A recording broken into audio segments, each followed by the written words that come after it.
Information अब के नाजरीन अस्सलामु अलैकुम। चलते हैं पाकिस्तान और दुनिया भर की ताज़ा तरीन हेडलाइंस की जानिब। वीडियो को शुरू से लेकर अंत तक पूरा देखें।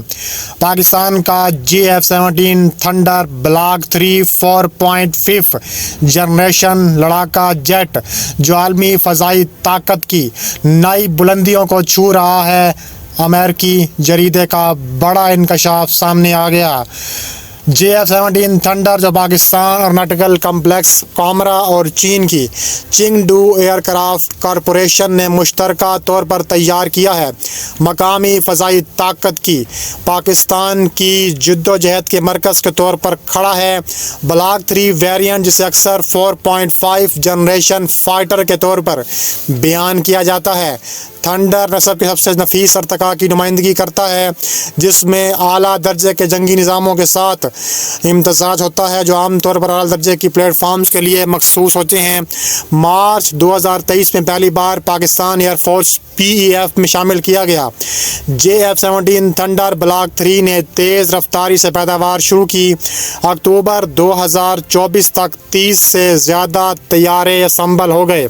2025 के आखिर तक इस प्रोग्राम ने एक अहम संग मील अबूल किया जब आज़रबाईजान को पहली बरामदी खीप की तरसील की गई। बाकू हवाई अड्डे पर ली गई एयरफ्रेमों ने इस बात की निशानदही की है कि थंडर किस तरह घरेलू वर्क हॉर्स से आलमी दिफाई बरामदात की कामयाबी की कहानी में तब्दील हुआ।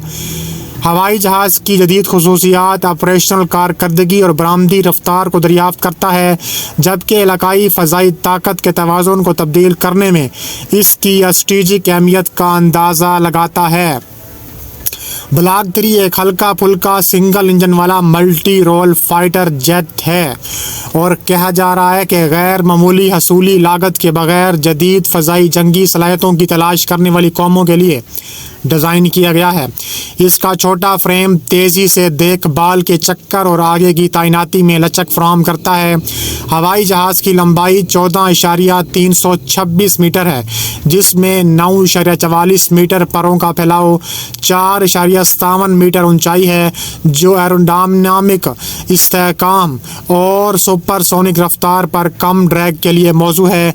इसका ज़्यादा से ज़्यादा टेक ऑफ वज़न 13,500 किलोग्राम ऊंचाई वाले बैंडों में आला चाल चलन को बरकरार रखने वाले वसी पेलोड रेंज को सपोर्ट करता है। रूसी डिज़ाइन करदा किलमोफ RD-93M में आफ्टर बर्निंग टर्बोफाइन के ज़रिए 91.2 की ज़्यादा पैदावार करता है। ब्लॉक 3 ने मार्च 1.8 की तेज़ रफ्तार और 55,500 फुट की सर्विस सेलिंग हासिल की है। अंदरूनी ईंधन पर 900 मीटर के जंगी रदास के साथ जरूरी ड्रॉप टैंकों का इस्तेमाल करते हुए 1,741 किलोमीटर तक बढ़ाया जा सकता है। ये कसीर तादाद की हड़ताल और मिशनों के लिए दरकार फराहम करता है। पहले के ब्लॉक 1 और ब्लॉक 2 मॉडल्स पर तामीर करते हुए कहा है कि ब्लॉक 3 फ़न तामीर और सेंसर की सलाहियत में एक बुनियादी छलांग मुतारिफ कराता है और इसके मरकज़ नरिक्ट CTC KLG active electronic second ASE radar है, जो 105 किलोमीटर से ज़्यादा दूर अहदाफ का पता लगाने की सलाहियत रखता है और बैक वक्त 15 हथियारों को ट्रैक करने और 4 को एक साथ तबाह करने की भी अहम सलाहियत रखता है।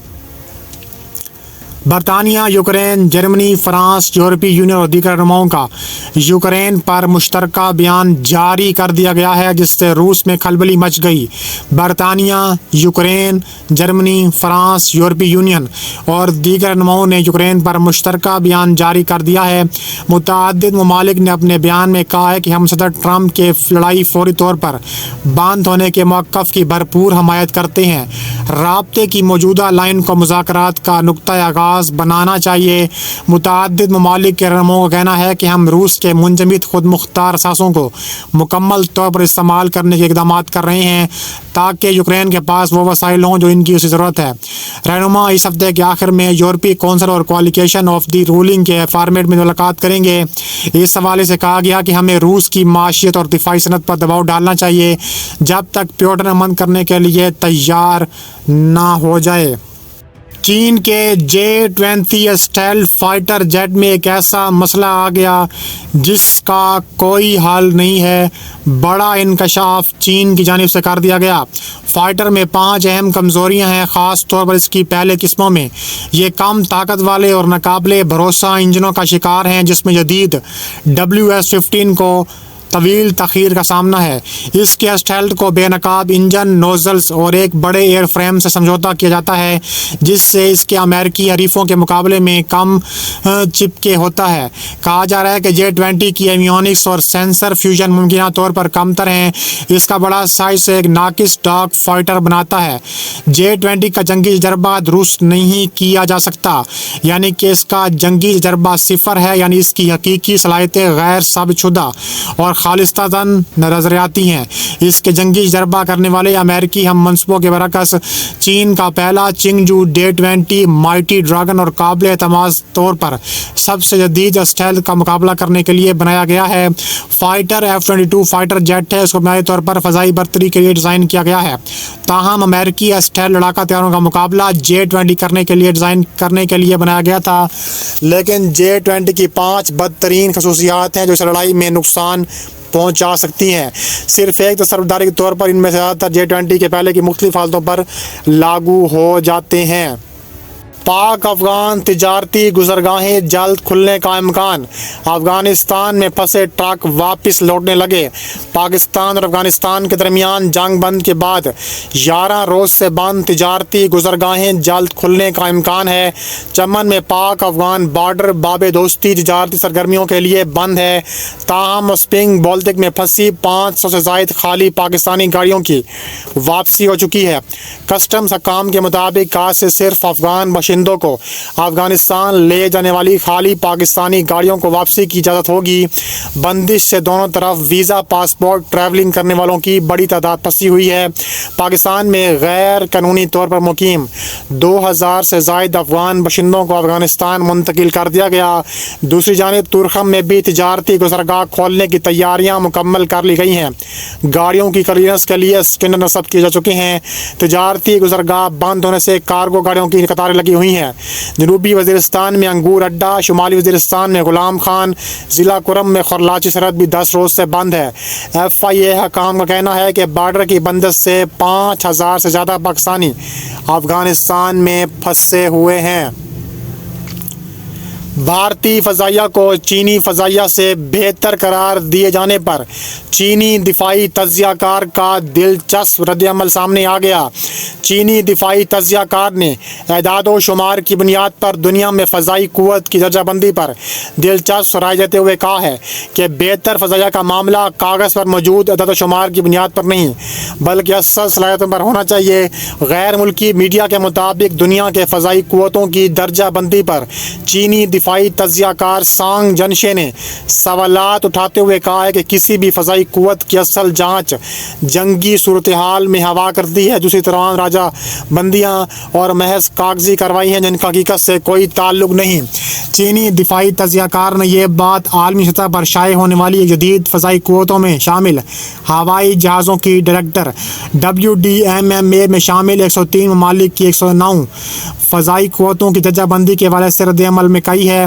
इस दर्जाबंदी में भारतीय फ़ज़ाइया को अमेरिकी और रूस के बाद तीसरी बड़ी क़ुव्वत के तौर पर ज़ाहिर किया गया है। इसके अलावा कहा जा रहा है कि आलमी वेबसाइट WDMMA ने इस हवाले से जो फार्मूला बनाया हुआ है इसको ट्रैवल रेटिंग का नाम दिया जाता है, जिसमें किसी फ़ौज की मजमूई तरक्की, लॉजिस्टिकल सपोर्ट, हमला और दिफा करने की सलाहियत पर भी जायज़ा लिया जा सकता है।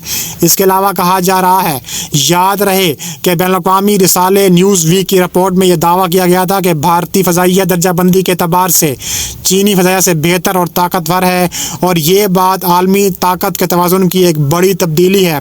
चाहम चीनी दिफाई तज्ज़ियाकार सांग जनशे ने आलमी रैंकिंग के मामले पर कहते हैं कि इसको ज़्यादा संजीदगी से लेने की ज़रूरत नहीं। ये अमेरिकी और भारतीय मीडिया की कारस्तानी है, जिससे हकीकी मामलात में सिवाय गलत फैसलों के कुछ हासिल नहीं होगा। अगर आना है तो फिर सामने आके लड़ें, पता चल जाएगा कि कौन ज़्यादा ताकतवर है और कौन ज़्यादा ताकतवर नहीं है। ये कहना है चीन का। चीन पहली बार डार्क LNG जहाज़ से जहाज़ की मुंतकिली के साथ रूस के शैडो फ्लैट में शामिल हो गया। रूस ने चीनी गैस कैरियर के साथ मिलकर शैडो फ्लैट जहाज़ों का इस्तेमाल करते हुए माई और कुदरती गैस की पहली जहाज़ से जहाज़ मुंतकिली कर दी है। सैटेलाइट इमेजेस और जुज़वी AIS डाटा से पता चलता है कि मुंतकिली मलेशिया के साहिल से 18 अक्टूबर 2025 को CBM 170 गैस के दरमियान CCH और CBM पर हुई है। ये इकदाम रूस की तवानाई की बरामदात को मगरबी निगरानी और पाबंदियों से बाहर मुंतकिल करने की कोशिशों में एक नए मरले की निशानदेही करता है, जो चीन रूस की मदद कर रहा है। बहिरे बाल्टक गैसप्रोम के पोर्टराया परले LNG प्लांट से सामान लेकर जा रहा था और अमेरिका ने जनवरी 2025 में इस सुलहत की मंजूरी दी थी। इसके बाद से गैसप्रोम अपनी सुपर कोल्ड गैस के कोई गैर मुल्की खरीदार तलाश करने से कासिर है। ये मुंतकिली मलेशिया के मशरकी साहिल से 50 नॉटिकल मील के फासले पर हुई है। कहा जा रहा है कि सैटेलाइट तस्वीर से पता चलता है कि किस तरह गैस मुंतकिल की जा रही है चीन की जानिब से रूस को, और इस मानूस प्ले बैक की पैरवी गैस की मुंतकिली करती है, जो कि ख़रीदार को पाबंदियों से बचाने की कोशिश में इसकी असलियत को छुपाने की उम्मीद में बुलंद समंदरों पर खाम तेल की मुंतकिली के लिए भी इस्तेमाल किया जाता है।